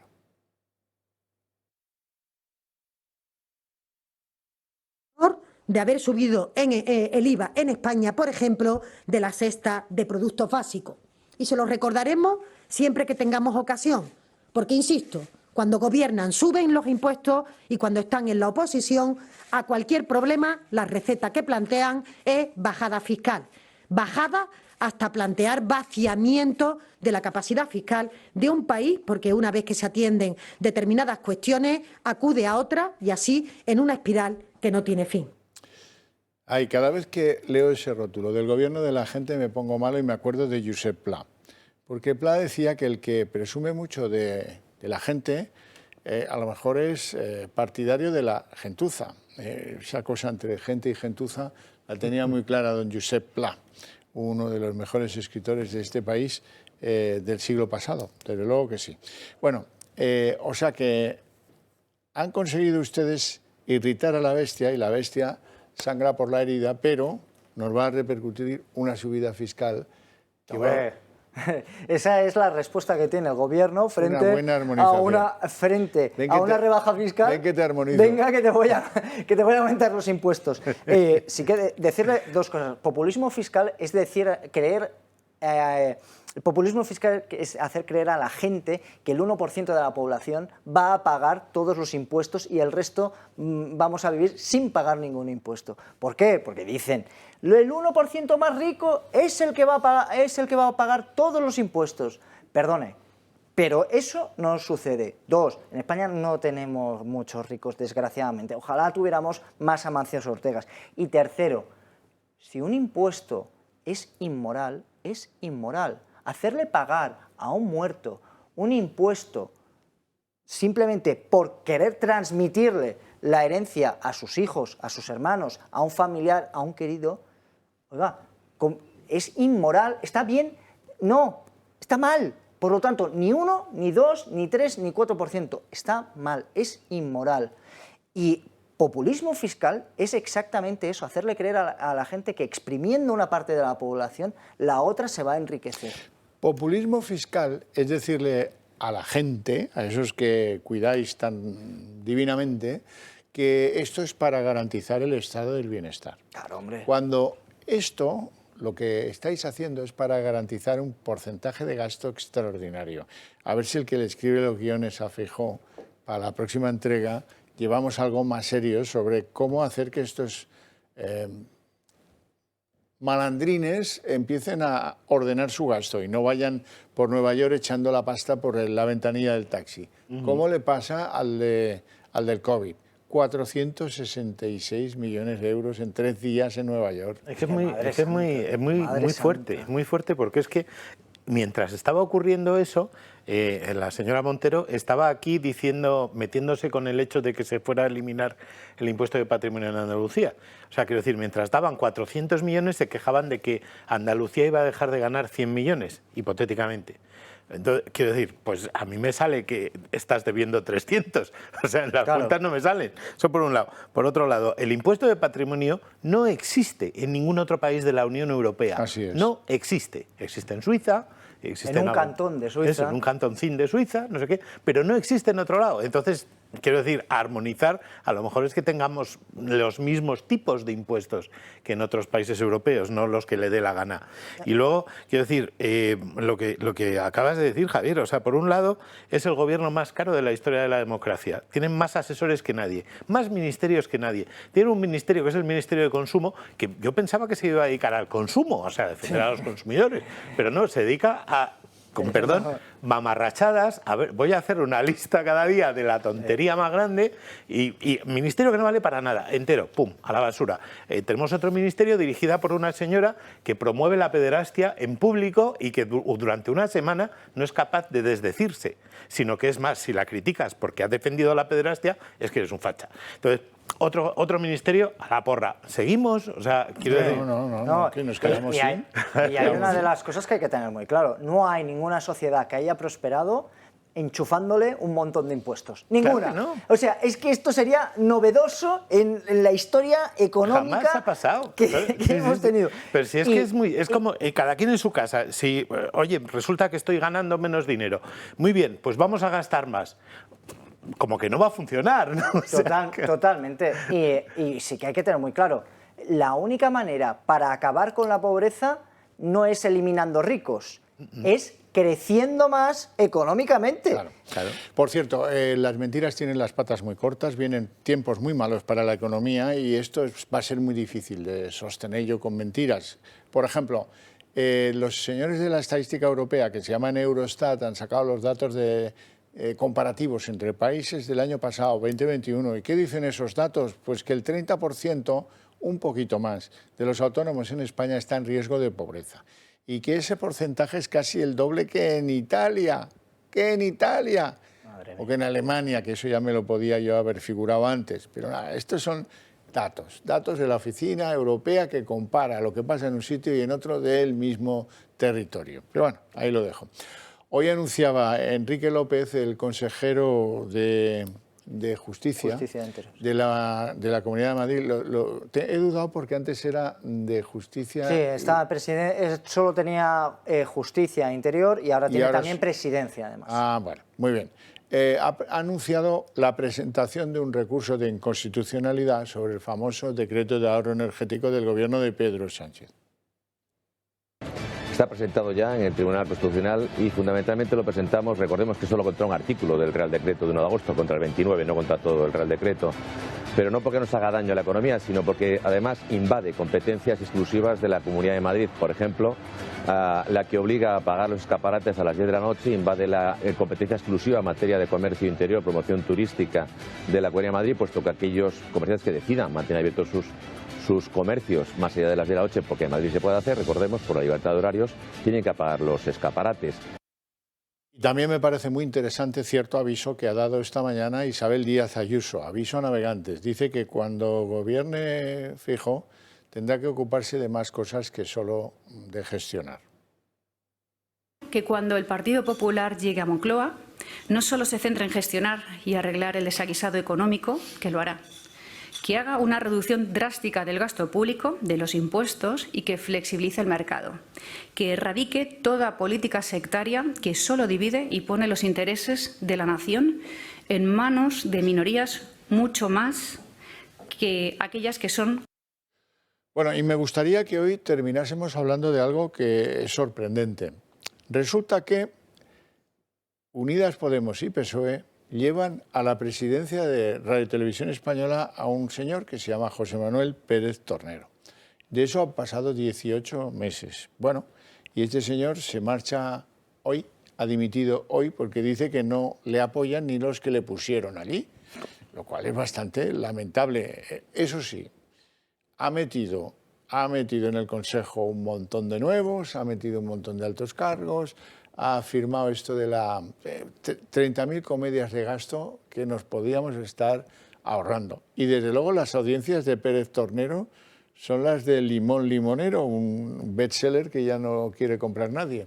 En fin, que esto va por el pedregal y cuesta abajo. Es que esto sí, a ver, esto es espantoso. O sea, pusieron a este señor y ahora lo quitan porque no tergiversa lo suficiente las noticias a favor del gobierno, cosa que si alguien ha tenido el estómago como para ver las noticias en Televisión Española, vería que evidentemente tendenciosas no, lo siguiente. Entonces, eso por ahí. Y claro, resulta que eres tan tendencioso que tus audiencias son patéticas y tienes las peores audiencias del mundo y tenemos la peor televisión pública posiblemente de Europa, que en vez de estar haciendo, no sé, documentales como la BBC, está haciendo tonterías. Cuando no se tiene ningún tipo de proyecto de lo que se quiere hacer en una televisión, pues al final se están haciendo esto, desastres uno tras otro, en vez de saber qué queremos hacer, informar a los españoles o queremos competir con las televisiones generalistas.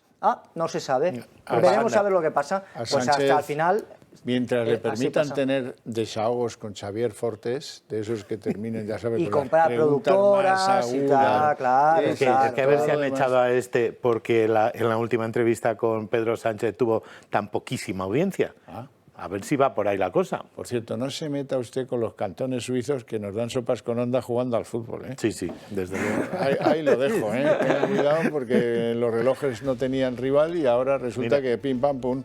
En fin, os agradezco mucho vuestra presencia y vuestras opiniones, a ustedes su paciencia y su interés desde sus hogares, por tanto les invito a ver a continuación El Día en 30 minutos.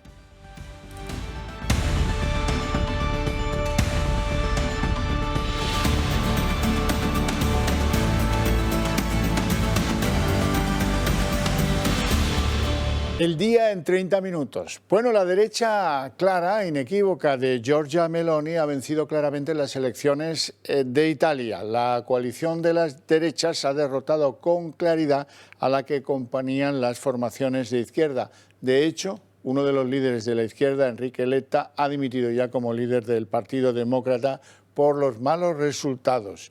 Meloni es una mala noticia para el establishment de Bruselas, empeñado en hacer que se cumpla la Agenda 2030. Italia es el tercer país, la tercera economía de la Unión Europea, y sus cambios políticos llegarán sí o sí al corazón de Europa con un mensaje claro, el de Giorgia Meloni. Demasiado burócrata tienen ahí en Bruselas para el cero soluciones que ofrecen a la crisis. La primera ministra italiana va a tener, eso sí, un problema heredado: los 2.700.000 millones de deuda pública de su país, Italia, cuya gestión es imposible sin la colaboración del Banco Central Europeo.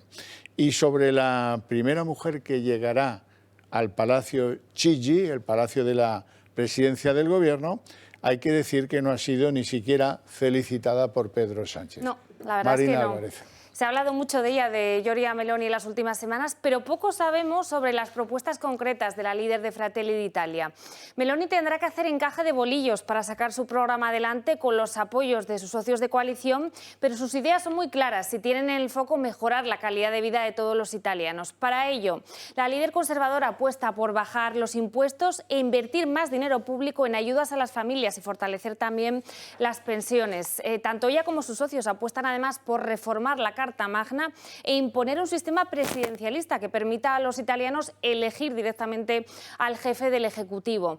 En cuanto a las instituciones internacionales, Meloni ha manifestado que de momento seguirá en la OTAN, su país, y su presencia en la Unión Europea también está garantizada, así como su respaldo a las sanciones a Rusia, aunque eso sí es partidaria de reforzar esa soberanía de los Estados miembros frente a Bruselas. También reforzar las fronteras para controlar la inmigración es otro de los puntos clave de su programa, así también como la lucha vinculada a las drogas y vinculada a la delincuencia juvenil. En cuanto a la agenda social, Meloni ha señalado que no va a prohibir el aborto, pero que sí incentivará la natalidad. Aquí lo ven con ayudas a las familias y a las madres jóvenes. Bueno, aunque el éxito electoral de la señora Meloni estaba garantizado por todas las encuestas que se han hecho en Italia, la verdad es que el éxito de ella es una cosa, el aumento de la abstención es otra, y eso se precipita en un señalamiento con el dedo de algunos líderes de algunas formaciones. Eso ha hecho que dimitiera Enrico Letta, el presidente del Partido Demócrata, y pone en muy serias dudas la continuidad de Salvini. Salvini es un componente de la coalición electoral que aupa a Meloni, pero sus resultados han sido muy, muy malos. Ya no les hablo de los resultados del socialismo en Italia, que están casi más bajos que nunca. Y en España, ya se lo adelantábamos, el presidente del Gobierno, Pedro Sánchez, se ha negado a felicitar a la ganadora de las elecciones italianas. La mayoría de los partidos de izquierda a derecha han lamentado aquí el resultado de las urnas en Italia y han alertado del peligro de la proliferación de esos populismos. En el otro lado, Vox ha celebrado la victoria de Meloni, que dice que abre camino a otros gobiernos en Europa. La victoria en Italia tiene nombre propio. La líder del partido Hermanos de Italia se ha convertido esta madrugada en la primera mujer que podría ponerse al frente del gobierno en Roma. Con el 26% de los apoyos, Meloni ha sido la líder más aclamada y su partido, la coalición de derechas en las que se encuentran las formaciones de Matteo Salvini y Silvio Berlusconi, ha acaparado el 44% de los apoyos. Las reacciones de Vox no se han hecho esperar, primero por parte de su líder, Santiago Abascal. Para su partido, Italia marca el camino de la nueva Europa. No se ha dejado amilanar ante las presiones de los burócratas de Bruselas. Ni el presidente Sánchez ni el líder de la oposición, Feijóo, han salido por el momento a manifestarse sobre la victoria de la nueva líder italiana. Podemos y Ciudadanos la califican de decepcionante, mientras la presidenta de la Comunidad de Madrid, Díaz Ayuso, critica duramente al ejecutivo de Sánchez. Que quedan todavía algunas semanas para tener un nuevo gobierno italiano. Tenemos unos resultados electorales totalmente legítimos de unas elecciones democráticas. Creo que estamos ante una noticia muy triste que nos tiene que hacer tomar nota también en nuestro país. Una mala noticia para Italia, pero sobre todo para Europa. Son el azuzar de nuevo ese concepto nacionalista. Solamente el electorado acierta cuando gobierna la izquierda la catarata de titulares en contra de la elección de los ciudadanos en las urnas me parece significativo. Tampoco la presidenta de la Comisión Europea, Ursula von der Leyen, se ha pronunciado. Es más, ha sido crítica con la coalición que lidera Meloni por compartir las políticas de Hungría, Polonia y la derechista Le Pen. Enrico Letta, del Partido Demócrata, ha anunciado su dimisión para abrir paso a una nueva etapa, una que marca historia por los peores datos de participación democrática y con una mujer por primera vez como presidente del gobierno de Italia. Aún a la espera de los resultados definitivos, Fratelli d'Italia tendrá que hacer frente a la mala situación económica mundial y europea derivada de la guerra de Ucrania. También la inflación, la crisis energética y su dependencia del gas ruso, la crisis migratoria y regenerar la sociedad italiana. El triunfo de Fratelli d'Italia puede ser un terremoto para el futuro de la Unión Europea, no porque se fuera a disolver, sino porque hay que replantearla en muchas cuestiones. Hubo un triunfo complicado electoralmente en los últimos días, el de Suecia, ahora viene el de Italia. ¿Y a la vista de quién? Felicita a la ganadora, el presidente de Hungría, el de Polonia, el de Eslovenia. Son los soberanistas los que ganan la partida y esos están bastante en contra de la Agenda 2030, que parece que es el último objetivo de la Unión Europea y del famoso eje franco-alemán que está en cuestión. Y en el fondo, esa torpeza de Ursula von der Leyen la semana pasada, antes de conocerse el éxito de Meloni, amenazando con aplicar determinadas herramientas como a Hungría o a Polonia en el caso de Italia. Los resultados electorales en Italia, donde el partido Fratelli d'Italia de Giorgia Meloni ha ganado con holgura, van a sacudir con fuerza la política a nivel europeo. Bruselas está nerviosa con el auge de partidos que piden más soberanía para sus países, leyes contra la inmigración más fuertes y políticas para favorecer la natalidad. El resultado de la derecha en Italia confirma la tendencia que reina hoy en día en el viejo continente. Y es que con Italia ya serían 3 los países donde los conservadores son la fuerza más votada, junto a Polonia y Hungría. Pero es que en otros, como en Suecia o Francia, son ya segunda fuerza. Hay que recordar que la victoria de Macron sobre Le Pen en Francia fue acogida con entusiasmo en Bruselas, donde el mismísimo presidente del Consejo, Charles Michel, celebraba así el resultado en Twitter. En este periodo de tormenta necesitamos a una Europa sólida y una Francia totalmente comprometida para una Unión Europea más soberana y más estratégica. Podemos contar con Francia 5 años más. En el caso de Italia, fueron un paso más allá y hace apenas unos días, justo antes de las elecciones, Ursula von der Leyen hablaba en los siguientes términos. Veremos si las cosas toman una dirección difícil. Ya he hablado de Hungría y Polonia, tenemos herramientas, pero si las cosas van bien y la gente como conjunto, que siempre, sus gobiernos siempre deben tomar un papel importante. Una amenaza más que evidente, sobre todo después de ver cómo desde el Parlamento Europeo se votó que Hungría dejaba de ser una democracia con el fin de retirarle los fondos y forzar con ello un cambio de sus políticas nacionales. Y es que en Europa empiezan a ser muchas las voces que piden mayor soberanía nacional y denuncian que desde Bruselas se interfiera políticamente en elecciones nacionales de países de la Unión.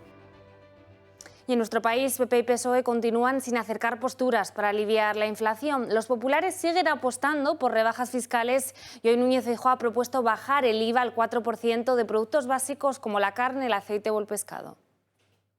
Le vamos a pedir al Gobierno que si mantiene su negativa a rebajar el impuesto de la renta, al menos acepte la propuesta de rebajar el IVA de los productos básicos de alimentación del 10% de IVA al 4% de IVA. Son productos que tienen un 10% de IVA, proponemos que se baje al 4% de IVA, que es lo razonable en este momento.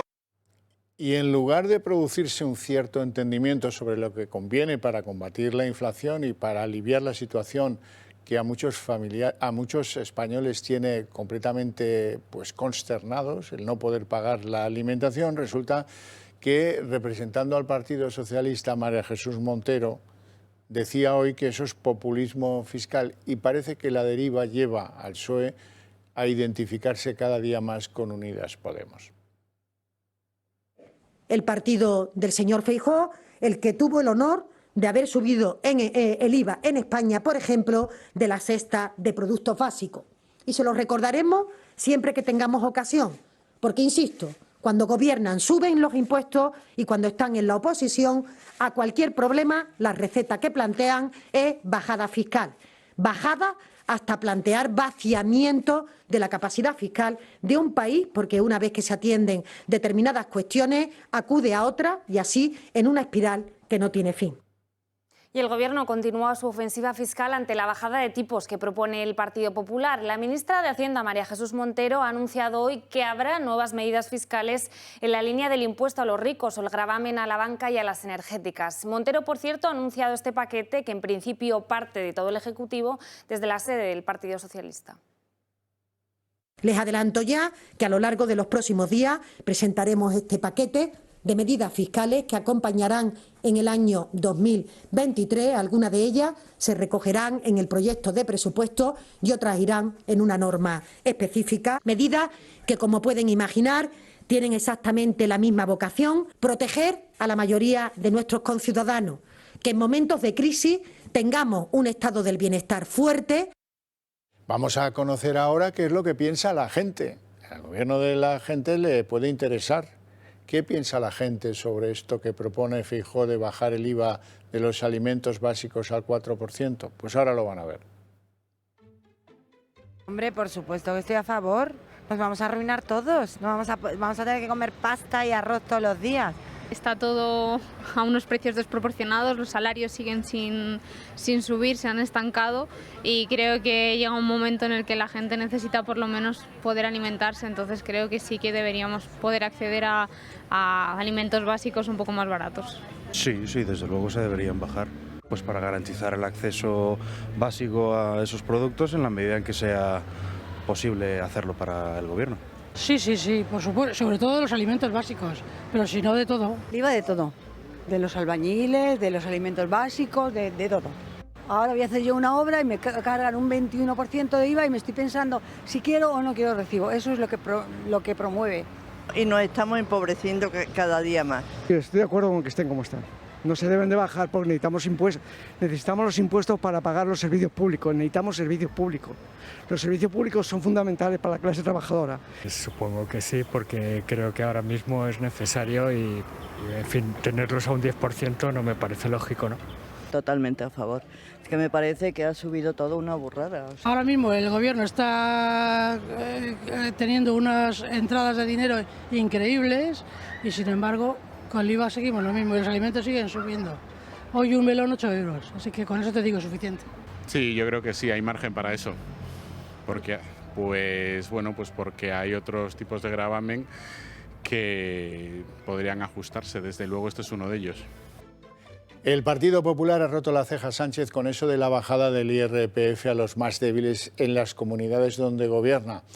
Lo que prefieren es llamarle deflactación del impuesto. Bueno, pues que nunca sabremos por qué, pero que da igual. El resultado es positivo. Hoy Feijóo ahondaba en ello después del éxito de bajar el IVA del gas y después de que esas comunidades autónomas donde gobierna redujeran a la gente que cobra menos los 3 últimos tramos del IRPF. Por ello, Feijóo amplía el tiro de sus rebajas fiscales y la verdad es que esta es la única forma comprobada y útil de reducir la inflación. El líder popular pide ahora la bajada del IVA de los productos básicos de alimentación, ya saben, carne, pescado, aceite, pasta seca, como le gusta decir a Feijóo, y conservas. Quiere que esos productos bajen el IVA al superreducido tipo del 4%. La respuesta es un volantazo del Partido Socialista Obrero Español. Como siempre, muy improvisado todo, pero la ministra de Hacienda, actuando, eso sí, como vicesecretaria del partido de Sánchez, en la calle Ferraz anunciaba que está a punto de anunciar y de contar un nuevo plan fiscal de izquierdas.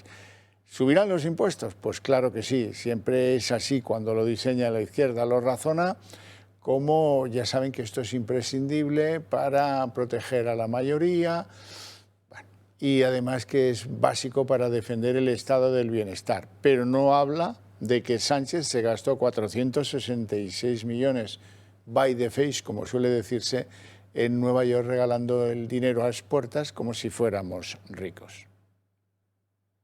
Bueno, y Unidas Podemos alerta de un bloqueo en la negociación de los presupuestos generales. Impuestos, familia o vivienda son algunas de las materias que están provocando más choques entre los socios y que deberían solventarse cuanto antes, en las próximas 2 semanas, que es el momento en el que deberían dar luz verde a las nuevas cuentas públicas. Desde Podemos critican sobre todo la actitud del PSOE y reconocen que las cosas no están avanzando.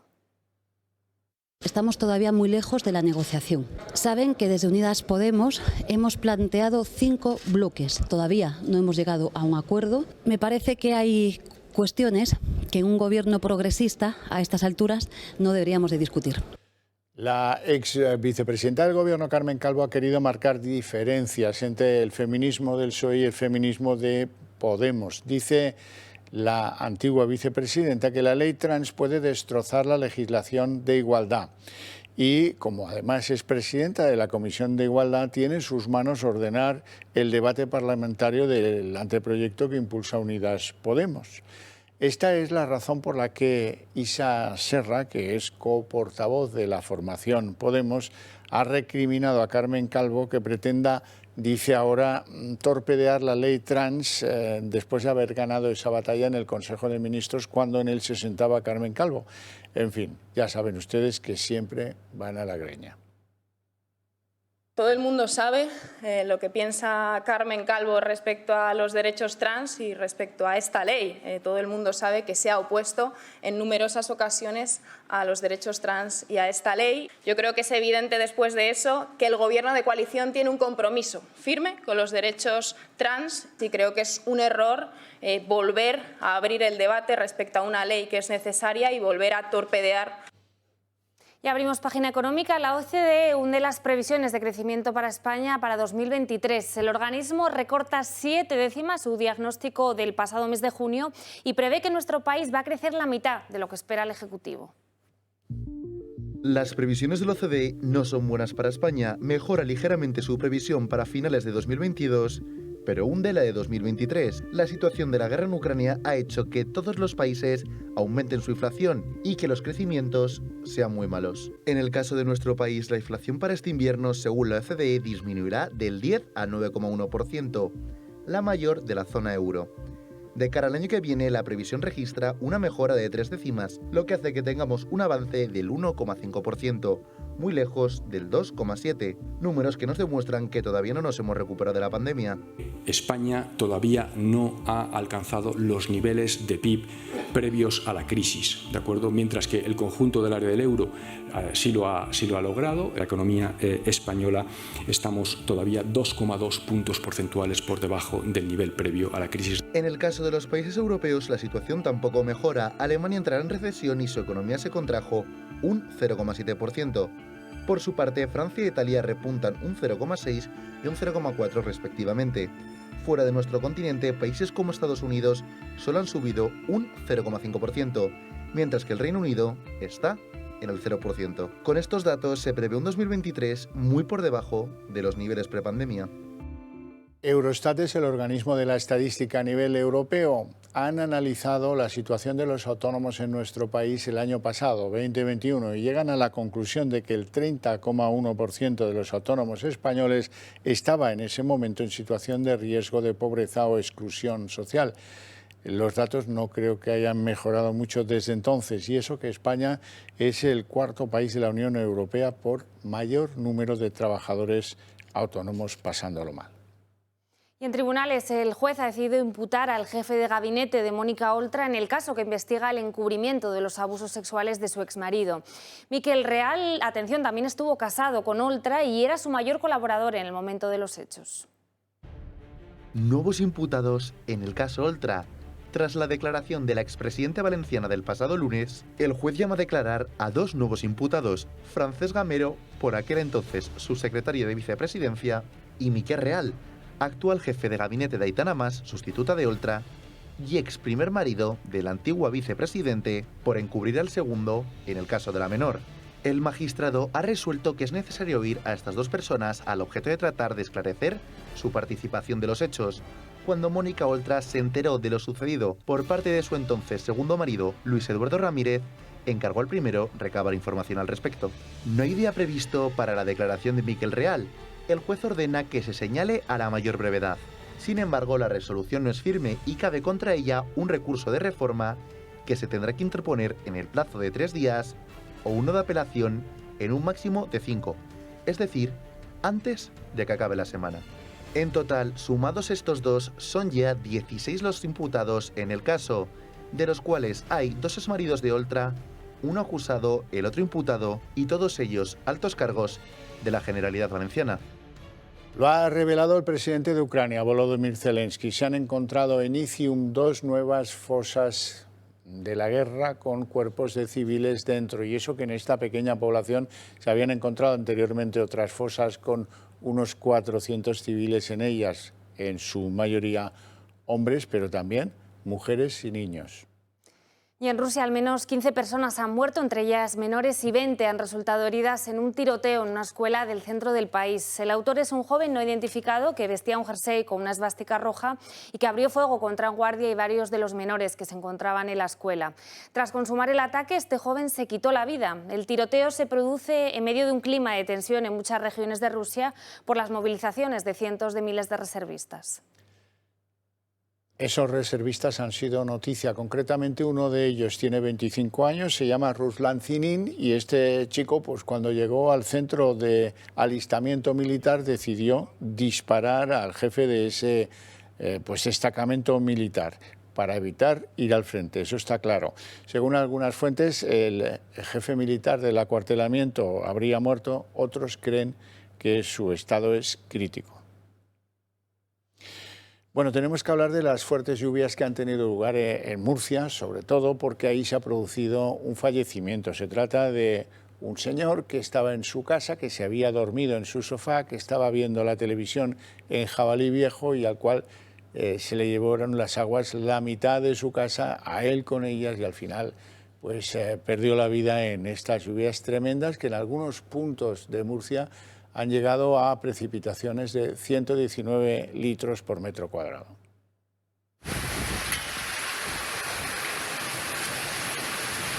Esto que ven es el ciclón tropical en su paso por Murcia. Fuertes precipitaciones, acompañadas de tormentas, intensas rachas de viento y caída de granizo han despertado a los murcianos y han desbordado las calles causando multitud de destrozos. Un fin de semana que ha acabado en tragedia y que ha asolado a la capital murciana. Un hombre ha muerto arrastrado por las fuertes lluvias. El cuerpo sin vida fue arrastrado 300 metros de su vivienda por la riada en el municipio de Jabalí Viejo. Los bomberos tuvieron que rescatar además a multitud de familias por el peligro de derrumbe de las fachadas de sus viviendas.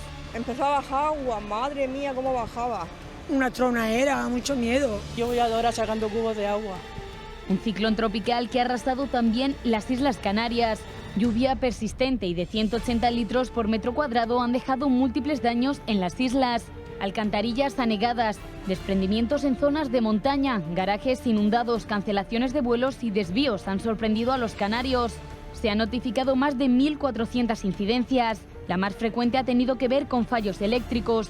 Más de 1.800 personas se han quedado sin luz y se han producido además 24 cortes de carreteras. Sin embargo, la situación vivida en los aeropuertos ha sido de mayor complejidad. Se han cancelado 252 vuelos y se han producido 38 desvíos. Y tras un fin de semana pasado por agua en toda Canarias, se mantiene para este lunes la suspensión de clases y se recomienda el teletrabajo. El archipiélago continúa en alerta, ya que el ciclón tropical todavía puede dar sus últimos coletazos. Bueno, la cuarta dosis del coronavirus ya está aquí. Hoy ha comenzado a administrarse en residencias y a personas mayores de 80 años y se espera que los siguientes en recibirla sean mayores de 60. La segunda dosis de refuerzo está recomendada para personas mayores, colectivos de riesgo y también para personal sanitario. Bueno, ya hasta aquí el día en 30 minutos. Les deseamos a todos una feliz noche, sobre todo a los que viven mirando el cielo porque llueve mucho. Y les dejamos con Sandro Meco con En Dos Continentes y mañana volvemos a la misma hora. Muchas gracias.